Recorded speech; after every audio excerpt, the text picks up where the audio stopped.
I move that the Board of Selectmen vote to open the April 24th, 2020 Board of Selectmen meeting. Seconded, Mark Cullen. All in favor, say aye. Aye. Josh Antrim, aye. Mark Cullen and I. Richie Lombard, aye. Okay. We're here. Yep. We're ready. Okay. Am I supposed to say something here? Well, Richie has some opening comments. Any comments? Where am I? I'm trying to look for my paperwork here. Yeah, me too. I can start to read them if you'd like. Hang on. Where is it? Where the hell is the? No, I read it. I had it up here. Oh, here. No, it's at the wall. No.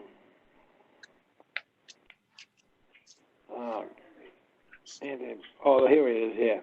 Oh, okay. Here we go. Meeting 2 p.m. The annual town annual town election has been postponed till Saturday, June 20th, 2020. The town election, I meant, has been postponed until Saturday, June 20th, 2020. The annual town meeting has been postponed until Saturday, June 27th, 2020.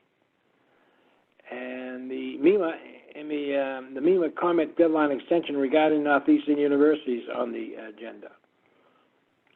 The new business, we got to make a motion to extend the wharf boat storage end date from May 15th to May 21st. Want to do that now? Yeah. Yes, and if you'd like, Mr. Chairman, I can give some explanation to it. No, we don't need an explanation. Just Can we pause for just 1 second? I'm seeing a chat that there's some people trying to get in that can't get in. See I that just chat, Tony? asked Michelle if, I mean, it's on the website. It shouldn't be.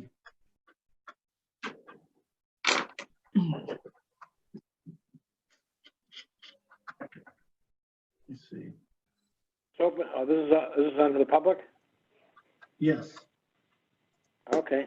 I mean, by the time we only have a couple things on here. By the time I get it open, it's probably going to be, we're going to be moving into executive session, but I'll put it on the town hall Facebook page right now. Do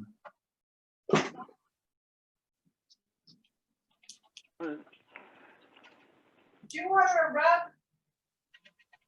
Who's that? It sounded like Deb.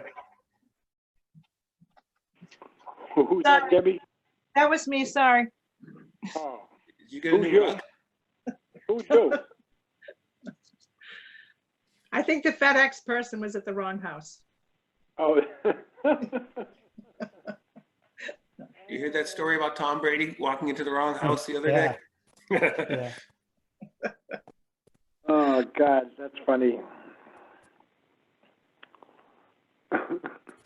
How are you, Deb?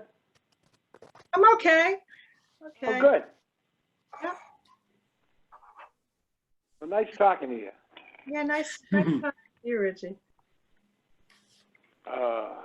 Goodness. Okay, where are we? Where's the? Hold on 1 second, Mr. Chairman, just making sure people have, if they want to join, Okay. just give me 30 more seconds here. Yeah.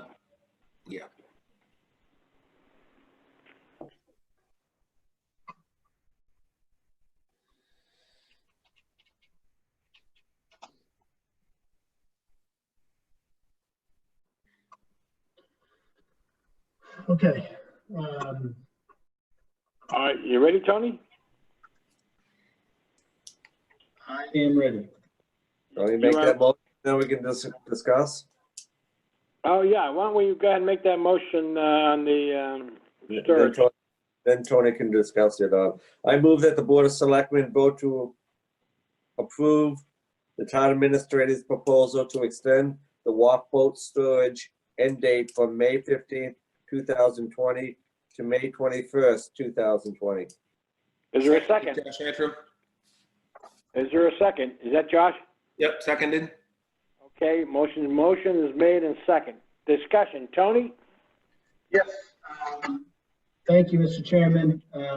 We received many requests or many lines of communication about boat storage at the wharf from folks who store their boat on the wharf, from boats who do not, boat owners who do not, and from just the general public who enjoy the property. You know, it's challenging. I guess I would say that for us, we're trying to put orders in place or guidance in place that protect the health and well-being of all residents, but also trying to balance, you know, keeping things moving as best as we possibly can. And with the wharf, you know, obviously we want to protect people's health, and we don't want to make people come out of their homes, you know, more than they have to. But we also want to get the parking lot clear because, you know, we may still do some form of a Memorial Day parade. There are, you know, many boaters in town that launch their boat from a trailer and need place to park. And then there's, you know, the just general ability to access the property. We still, you know, right now all our parking lots are closed. So we'll have to, over the next couple of weeks, we'll have to think about how we're gonna manage the wharf parking lot going forward. But I can understand, you know, with the coronavirus that the typical schedule that people might follow to work on their boats and get them prepared to be launched is affected by the coronavirus, and just like our, you know, everybody's everyday life is. So we felt it was important to provide a little extra time and a schedule and guidance to the boat owners that store their boats on the property to get their boats prepared. And we're proposing to extend it to the 21st after working with Jocelyn Marine Services, who does like the group launching. They offered that day to us, so we took advantage of it. We also put out guidance that folks who are working on their boats, that they work on, you know, one side of their boat on even days and the other side of the boat on odd days, so that they can try to stay away from each other, and also require that anybody down in that area have a face mask of some sort. So it seems to be, I've gotten a lot of positive feedback from folks down there, and they're appreciative of it. And if we get, Jocelyn believes they'll be able to launch everybody by the 21st. So Memorial Day is the 25th. Yeah. Memorial Day is the fall. So that's 21st is a Thursday, and Memorial Day is the following Monday. So we talked to DPW. They believe they should be able to get the place cleaned up, and that's all of it. Any questions? Nope. Okay. Hey, Tony? Yes. I'd put a sign up down there. The wharf is closed only to boat owners. Okay. Because I'll tell you, I noticed when I take my jaunt around town, people are driving down there. With Lynn Beach being closed, they've got no place to go, so they're driving down these, you know, roads, Willow Road, and I'm just thinking we should only allow the boat owners or whatever they need, their crew, or down there only, so we don't have, you know, because as we get closer to May, it's going to be good weather, and I'm not sure when they're going to open all these beaches up or anything like that. So we're getting a lot of traffic down there. Yeah. I mean, even Okay. Yeah, I can work on that. it might be advisable to put one of our police officers at the end in the opening, just, you know, for only let the boat owners and their crew or whoever's helping them to, paint the boat, clean it up and down there, so you don't have because you notice all the beaches are all closed, Yeah, and we're gonna try to get the ramp pressure washed next week. We're gonna try and get the float in, but yeah. we of course we don't want to be encouraging people to be hanging around on the beach or things like that. So yeah, I can work on maybe getting another electronic message board to put down there. Sure. Yeah, we'll work on it. It's a good idea. We'll figure something out. The people that want to be down there to get their boats ready and prepared should be the only ones down there. There's just a bunch of traffic. People out driving. They're just, there's. Yeah, it's tough because, same thing I noticed down the golf course. Yeah. We got a sign and we got cones. We don't want to put Jersey barriers up in case there's an emergency on. We want emergency vehicles to be able to get in a hurry. But, people just move the cones, drive right by the sign. So we just try to manage it, try and send folks down. The police are doing a good job managing it, going down there and getting folks out of the area. So does Ocean View need that opened up? No. Oh, No. Okay. All right. Are you going to open up the golf course? That's why it brought me into that. Are you going to open up the golf course? No, so the closure of golf courses is still in place, I think until May 4th as of right now. Okay. I'm hearing rumblings that the governor may extend that May 4th deadline or end date to a stay-at-home advisory with businesses and shutdowns and things like that. Okay. So we are taking a close look at it. If the governor does not do that, I believe we have the authority. Dan, jump in here. I believe we have the authority to do it locally beyond that, if we feel it's necessary. Personally, I feel like it would be a shame to have to restart this whole coronavirus process. We've done such a good job as a state and as a community, keeping the numbers low and having things in place that limit the transmission of it. So I would hate to have to restart. Many from the beginning, we talked about a secondary spike. A lot of other countries or areas of the world experience that because they kind of got relaxed too quick. But there may be something, golf, if I'm on the calls that I've been on with other municipal leaders, they talk about a phased approach, getting back to normal life. And, golf is something that could be in one of the earlier phases, if it's managed appropriately. So it's something that we're looking at, something that we're considering. It also depends on what the governor does.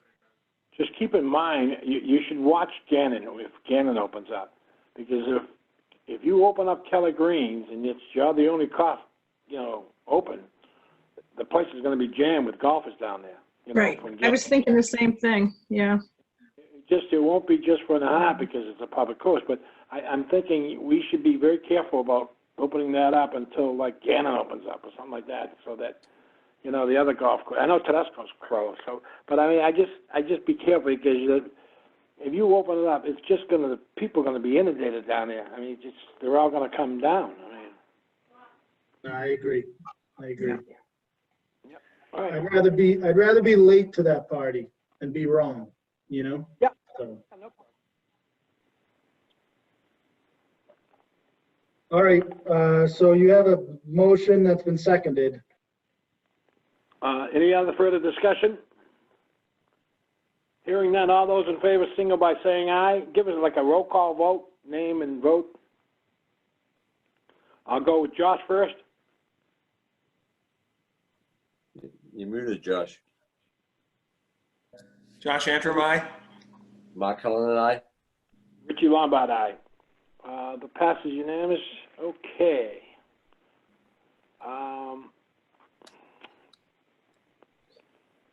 Tony, before we take this next vote to go into executive session, is there any open comment area for anybody? We didn't have it posted, but you certainly have the authority to open it up.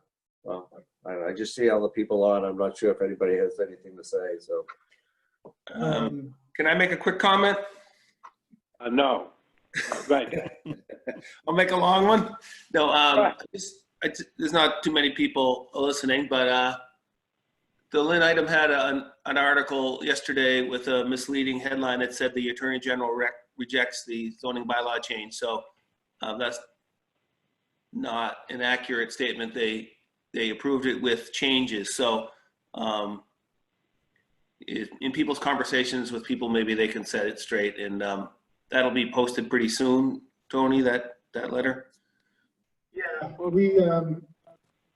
so the next step in the process, with working kind of part-time and outside of the building, and Carol being the interim clerk and never having to deal with this, we're slow to getting it posted. But basically, we got to take what the Attorney General approved, integrate it into the zoning law, and then get that posted on the website.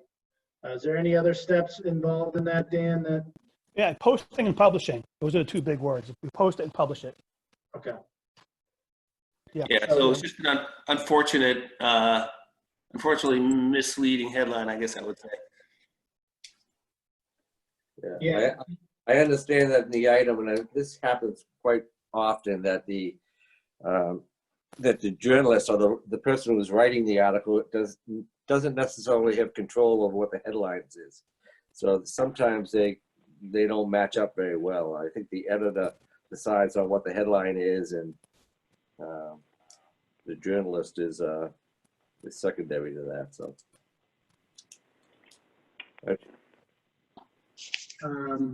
Also, I don't know if it was mentioned or not, but the MIPA comment deadline for the Northeastern University's final environmental impact report has been extended.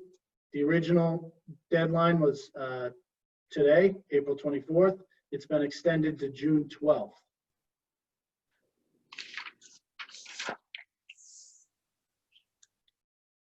And we'll put that on the website as well. Also, I asked Deb Murphy to join us in case you had any coronavirus update questions. We have just quick numbers on this. We have 28 total cases since this started in Nahant. We are now up to 5 deaths, unfortunately. And we've had 17 total in the Jesmond nursing home, and 4 deaths from that building so far. Right now we have 14. The terminology, I'll defer to Deb, but 14 active, I guess, or cases that haven't technically recovered quite yet. They're in isolation. But we're going on our 3rd day without a new positive number. Right. And just, just to talk about that 14, Tony. So outside of a nursing home, if somebody's positive in the community, they're in isolation for a minimum of 7 days. And their contacts in their house, or any contacts that they've had within 48 hours, are on quarantine for 2 weeks. But when you talk about the nursing home setting, You know, I was just looking at the notes. The National Guard came in there the weekend of April 10th. April 10th and 12th, they tested that whole facility. So, you know, that's, we've certainly hit the week. However, because some of the people that tested negative at that time have since developed symptoms and then went to the hospital and tested positive, we keep pushing, you know, those dates out further and further for that, for the adjustments. So when we say they're active, I would consider that we're going to be talking that we have an active, positive community in that building for longer than, you know, we would if it was one of our homes outside and we were just trying to maintain our own small household. But because there's so many people there in that congregate setting, and we still have the, we still could have people, like I said, that are negative who test positive today, then we have to start from today's date. So I think we're still ways out from lifting any, you know, any positives out of the judgment. But on the community side of things, we do have travelers, like we mentioned last time, coming home that I've reached out to some of them, sent them the quarantine information. So we have that small population, but our positive cases in the community, this has been the first week since we've started tracing this, that things have started to, I don't want to get too optimistic here, but, and we'll let the weekend see what happens, but it looks like we're seeing lower numbers now, so keep your fingers crossed. All right, good, Debbie. Yeah, that's a good sign. But Richie, to your point, I'd be afraid of, you know, like you said about the golf course, Yeah. I would be afraid if, exactly, if we open and Gannon doesn't open, Yeah. you know, that'll just give us something in the community where there's more of an, it makes me a little unsettled to think that we don't want to, I don't want to, I mean, Lynn's rate, you saw Lynn's rate, they're terribly high, so I wouldn't want us to change our position, really. No, we shouldn't, without, you know, because if Keller Greens is the only play in town, and the place will be jammed, and Gannon, Right. Without Gannon opening up and the surrounding golf courses, I'd keep it closed until that point. I mean, I just think you know, because a lot of guys from Lynn play over there, so I mean, the place will be jammed. Right. So, I mean, nobody wants to golf more than I do, believe me. Oh, no, I mean, there's guys asking me to open up the golf course, but they don't really, you know, it's not, if we're the only golf course open, believe me, it's going to be jammed. So. It will be, yeah. And then just, you know, the opportunity for more face-to-face interactions and, you know, everyone knows that. So my advice, and well, Tony and the golf committee can make that decision, but you know. Like I said, I'm on the side of, now it's more important now than ever for us to maintain our separation and be disciplined on that. And I know it's tough as the weather gets warmer and people have been inside for longer, and but you know, the last thing we want to do is restart this whole process again. So, you know, it does sound like we have a couple businesses that legally are allowed to be open, essential businesses that are legally allowed to be open, that are looking to open their doors back up, like Dunkin' Donuts and Richland. Of course, they'll still have to follow the guidelines that we've put forward, that the governor's put forward about, you know, less than 10 people in the building, 6-foot distancing.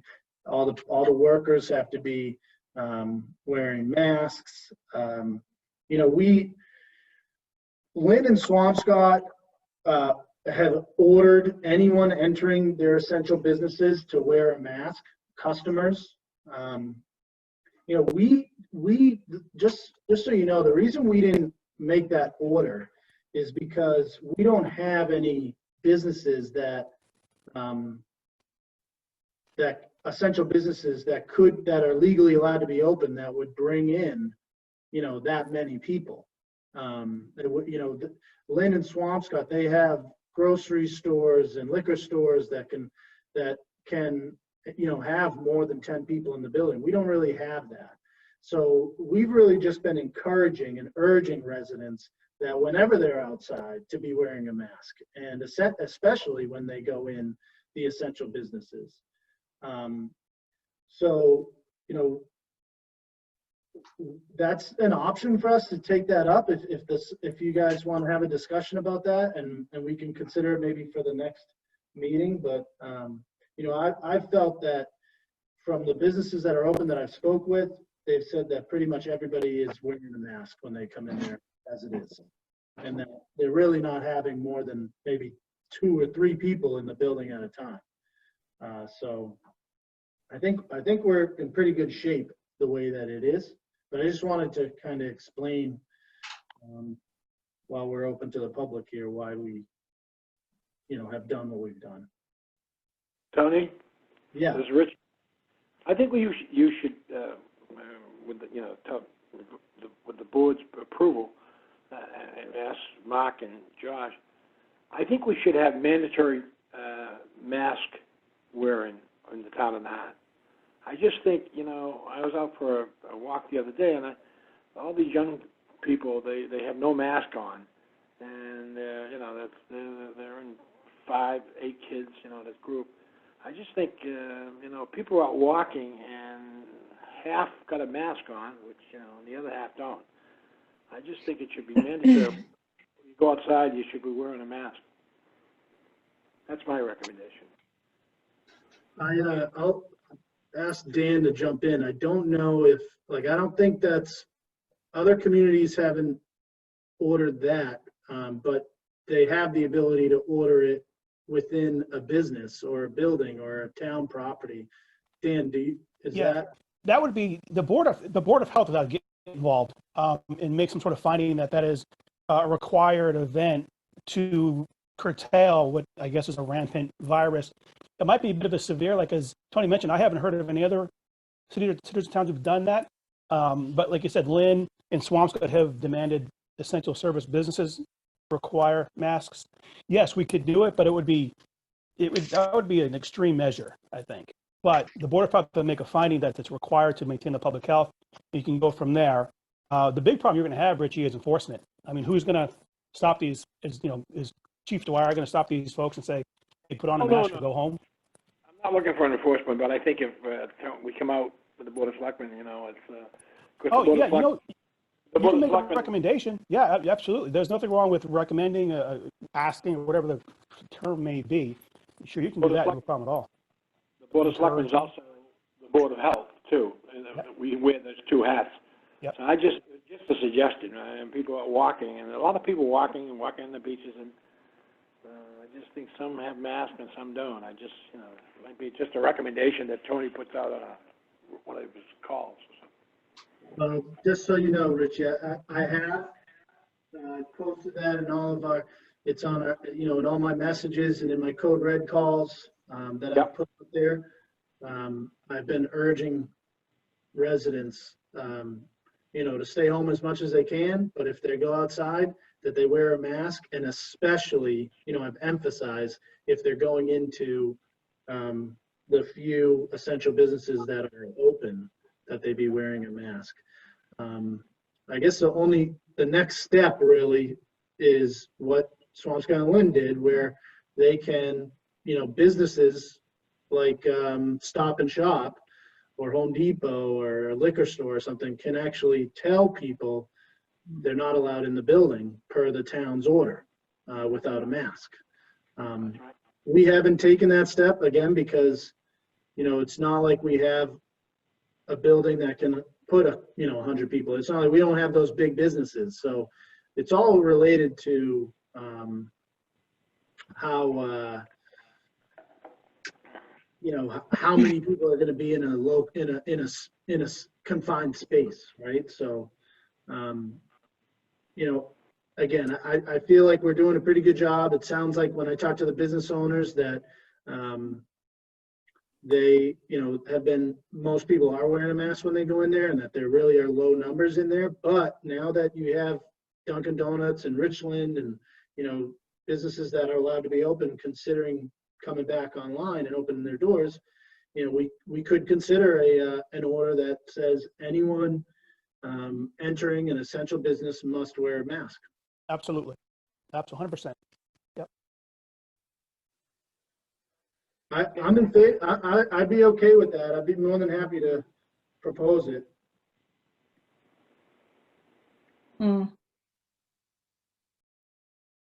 Tony, I think that that's a good idea for people going into the businesses. I don't think necessarily it needs to be something in place for people outside. And I know for a fact that they're not recommending any children under the age of like 4 or 5 even wear a mask. But the thing is, we're talking about, you know, when we identify any contact person, it's within 6 feet for a prolonged length of time.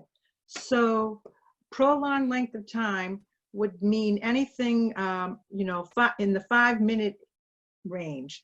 So, you know, that could apply to people that are going into any of these stores. And certainly, like I mentioned the other day, people are going into the bank by appointment only. I was surprised. I thought it was only drive-through. But I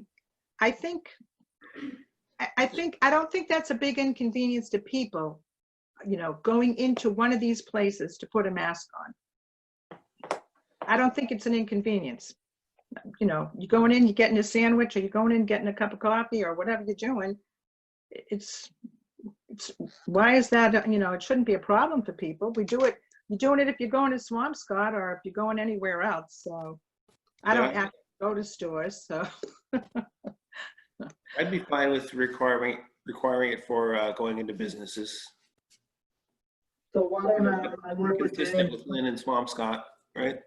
Why don't I work with Dan? We'll put together an order and we'll put it on the agenda for next week. But even though I believe I have the authority to issue it under the local emergency and as the Board of Health's agent, but I can we can put it together. I'll send it out to you guys and we can make it, you know, do a formal vote on it on Thursday. Sounds good. Yep, that's fine. And if Tony, if you feel like you have to do it sooner, you know, check with Dan, and if you have the authority, just do it. Yeah, you have the authority. You're the authority. But if you feel like you have to do it before next Thursday, I have no problem with that. I have no problem with it either. Yeah, me neither. I mean, the good news is most people are doing it anyway. So I will after we get off after this call, I'll work with Dan on it and yeah, get it going. Good.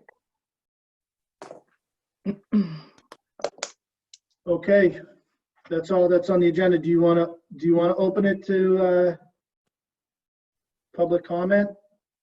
Sure. Yeah, I have no problem. The Board of Selectmen, let me ask the board, Mark and Josh, if they've got any opening comments or any not opening comment, any comment at all before we open up to the public? no, No, I'll say, Rich. Okay. Is there anyone on the call from the public would like to say anything?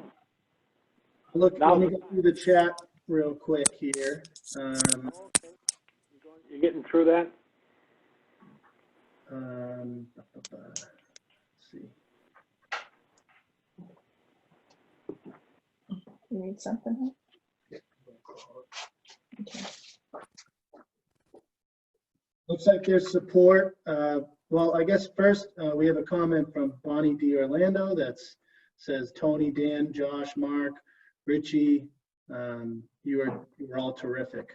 Great job. From Bonnie and John. Deb, you too. Cora Okay, Long well- says, Cora Long says, yes, thank you, Richie. At least in any business in town, I think that she's supporting the idea of requiring people to wear masks going into businesses. Joe Mellon, I came in late, was wharf storage extended? Yes, Joe. Unanimously approved to extend to May 21st. And that's all I have in there. Good. Okay. Okay, Wait, one more, hold on, one more. okay.